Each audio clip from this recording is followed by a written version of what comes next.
Hey, this is Mario from Mesco, and just want to kind of cover some advanced trademark search tactics that we use as attorneys. Um, and this is something that we always conduct before filing a trademark. So, a trademark clearance search, we kind of look at that as like the x-ray before the surgeries. We got to do that just to make sure that we're not going to be infringing on anyone's trademark rights, any third party rights before we actually file the trademark application. And conducting the search is part art and part science. So we're going to assume that we've got a client that's come to us and they want to file a trademark uh, for Starbucks with an extra S at the end, and they want to sell coffee mugs. So in this hypo, we're going to completely be oblivious that Starbucks, the coffee chain, actually exists. So what most Amazon sellers will do is come to the USPTO website and then hover over trademarks, go to searching trademarks, scroll down to tests, and then go in here. And then they'll go to this option, right? Basic word mark search. And again, in this hypo, our client wants this brand, Starbucks with an extra S. So what most people will do is they'll come here, type that in, submit query, and no response or no test records found. And they assume that they're good to go. So obviously we know that that's not the case, but kind of just want to go over how we approach a situation like this, right? And again, we're completely oblivious to the fact that Starbucks, the coffee chain, exists, and this person just added an extra S to Starbucks, okay? So what we would do is go to, let me go back to test home. So instead of going here, we would go to this, the structured search. And then here in the field, go ahead and click on basic index. And in here, we're going to type in Starbucks. Okay. So we'll do that. Obviously, nothing's going to be found here. Okay. So what we'll do is we'll sit down and think about all the different spellings of Starbucks and phonetically sounding words. So that would include Starbucks as two separate words. It would include replacing the U with an O. It would entail removing the C or removing the K and removing the S. Eventually, we would get to the point where we find Starbucks, right? So let's go ahead and do that. And now we're going to get all these results. And in this video, I kind of want to go over some of the additional features that we could use in the structured search. So now we've got a whole bunch of trademark records. There's 154 of them.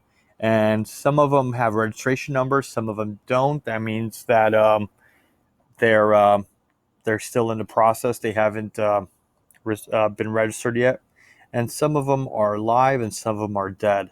So we kind of want to clean this up a bit and see if our client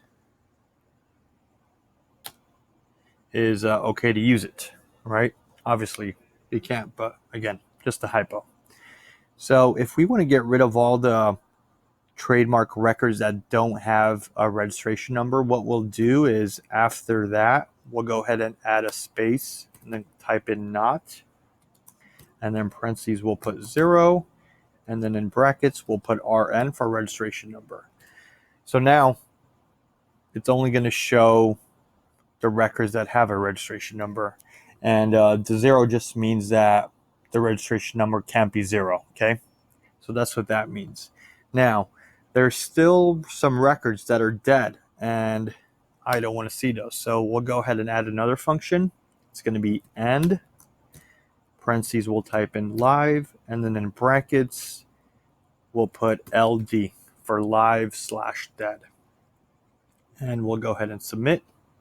And now we brought it down to 87. And of course, on the flip side, now if you want to see the dead records only, you would just type in dead. And it would just bring those. But obviously, we have no need for those in this video. So let's go back to live. Okay, so now we narrowed it down from about 150 to 87. Now let's dig in a little bit more. We're going to add another function, so and we're going to do parentheses, and we're going to type in coffee mugs. And then the function for this is going to be GS for goods and services. So if we put in coffee mugs like this, it's going to think that we want two different words, whether it's coffee or mugs. Okay. So if we do that, it's going to bring it down to 56. But what we want to do is put these quotation marks around it. And now it can't find anything for coffee mugs. So none of these records have coffee mugs in it, okay? If you guys want to kind of go through each one of them, you guys could do that. So when we did coffee mugs, again, the reason it found 56 of them or narrowed it down to 56 is because there was either coffee in those words or mugs, but not coffee mugs together, okay? So something else that we could do is another function is and 014, and in brackets we could put IC for international class. So it needs to be coffee mugs in IC14. Coffee mugs aren't in IC14, but this is just a hypo. Okay, so that's another way we could do it. And another function we could do is or. So it could be coffee mugs in GS in goods and services or in IC14. So let's see what this brings up. It brought back a lot more because now it found coffee mugs.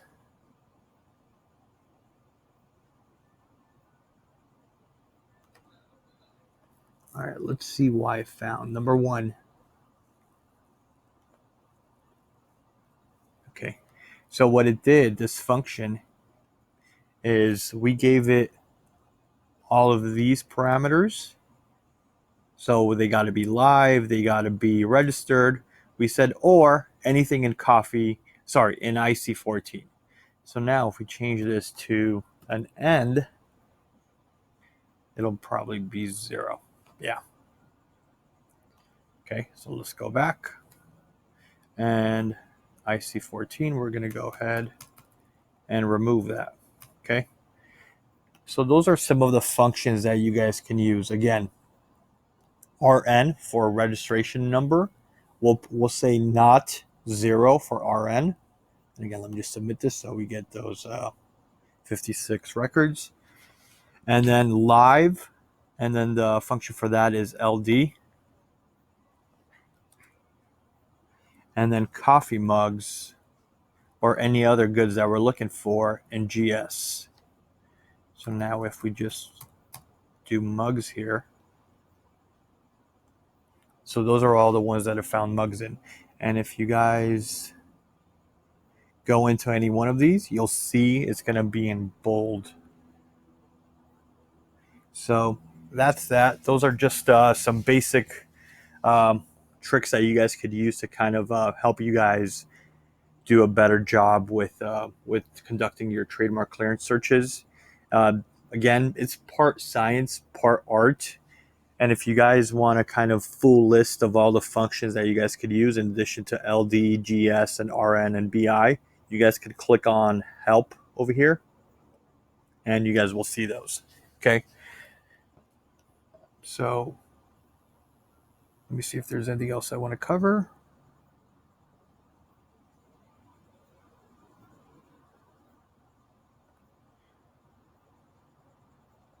Okay. Yeah, so you guys can do GS. You guys could type in other things. I usually try to keep it broad to mugs, but you guys could also look for cups, for example. And it'll bring that up. Only 13 records. What was it for mugs? So mugs, 13, same thing. So they probably listed in the same category. However, if now we type in bean for like coffee bean, it'll be more. It's going to be 17. And those are all the trademarks owned by Starbucks. I mean, there's going to be a lot more if you guys are really interested, we could check. So Starbucks, 118. And what we'll do here is we're going to add the asterisk in the beginning and end.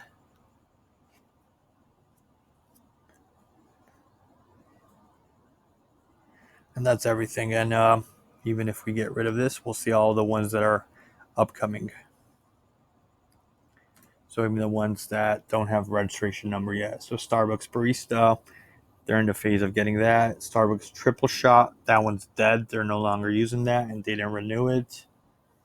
What else do they have that's dead? Secret Menu for Starbucks, they had that. That's dead. Starbucks Physio. My Starbucks Rewards. Looks like they didn't renew that. That's dead. So that's everything that's coming up. You guys can see that. Anyways, that's how you guys can be a little bit better at conducting your trademark searches instead of doing it the old-fashioned way of just typing in a name in the basic search. All right. Hopefully this was helpful.